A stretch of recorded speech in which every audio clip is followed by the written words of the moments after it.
What's going on, YouTube? I just want to make a short little video today. Hope all you guys are doing well. I just was doing a chain adjustment on my 2022 Yamaha MT10, and I was unable to get the nut off afterwards because I realized that I messed up the adjustment. So I wanted to take or loosen off the nut again, but I couldn't get the nut off. So I just want to show you guys the damage that happened from it and what the problem was, and then what I had to do to be able to get the nut off. Obviously, I had to replace the axle and have to get new axle blocks for it. But I'll just jump over onto the bike here and I'll show you what in fact happened to the bike. So yeah, with that, let's get into the video.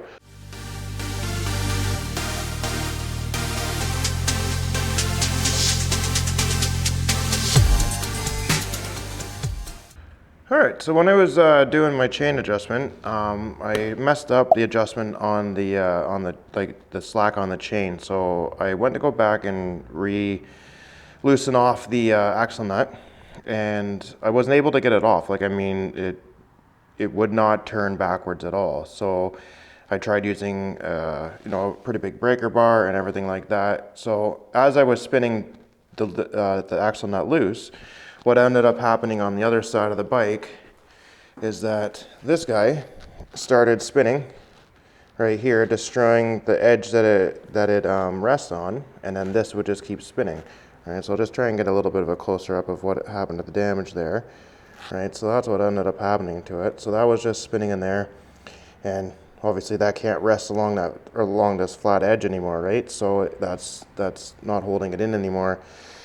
So what I ended up having to do is over here on the axle nut is I ended up having to cut this off with a Dremel. I took a Dremel so that I could spread the nut apart enough to be able to make it loose enough to be able to actually get this off. It's not a really fun experience when you have to Dremel into parts on your pretty much brand new motorcycle. So yeah, not a lot of fun. But what I did realize is what happened is, if I can zoom in here a little bit more, and I hope that you can see it, is that if you look at the threads right there, the thread's warped, right? And that was what was stopping it from being able to come off the bike, the nut, right? So trying to figure out what maybe the problem was. It could have been like a multitude of different things, right? It could have been like there could have been some dirt on the threads, but I didn't take the nut completely off, so I don't think that's exactly what it was. The Yamaha spec for this bike in the user manual is 140 foot-pounds for the torque spec.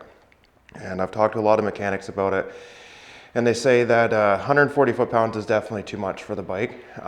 It's absurd the amount of torque that it is. The recommendation that I've been given by my mechanic is to do it at 110 foot-pounds.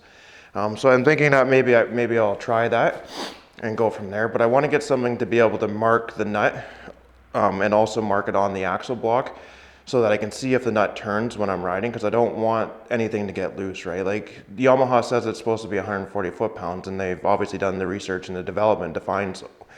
So, I mean, I'm not suggesting to change the torque, but if you talk to your own mechanic and they say, hey, you know what, maybe doing it at 110 would be fine. Yeah, so I don't want people going out there and torquing their nut down away from book spec.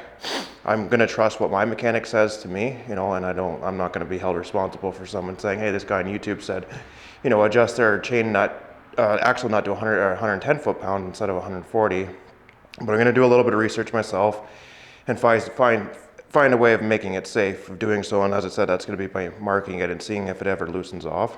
And if it loosens off, then obviously it's not enough. So yeah, just a little bit of an issue that I've come across with the MT10. This is a 2022 model, and I didn't have this on the 2019, but it was also like a couple foot-pounds less on the 2019 model. So I don't know. Yeah, so if you ever had this issue with your MT10, please leave a comment down below the video down there, and I would like to hear your experience with it and your solution and whatnot. And yeah, so I obviously had to buy new axle blocks, and I got a pair of those from Womet-Tech, I think is what they're called. So they're really nice looking. I'll just maybe I can just throw in another clip of what they look like here, and then I'll close off the video with that. Okay, well, here's the axle blocks that I got.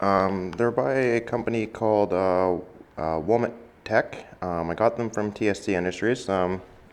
They're a really nice nice build, aluminum build, and they're good quality. I'm quite impressed. The thing that I'm liking about this side is that it has the notches that match the axle on the other side on both sides, instead of the stock version where it only has the notches that hold the axle in place from turning on just one side. So I'm hoping that maybe that'll give it a little bit more rigidity when you're loosening and tightening your axle nut.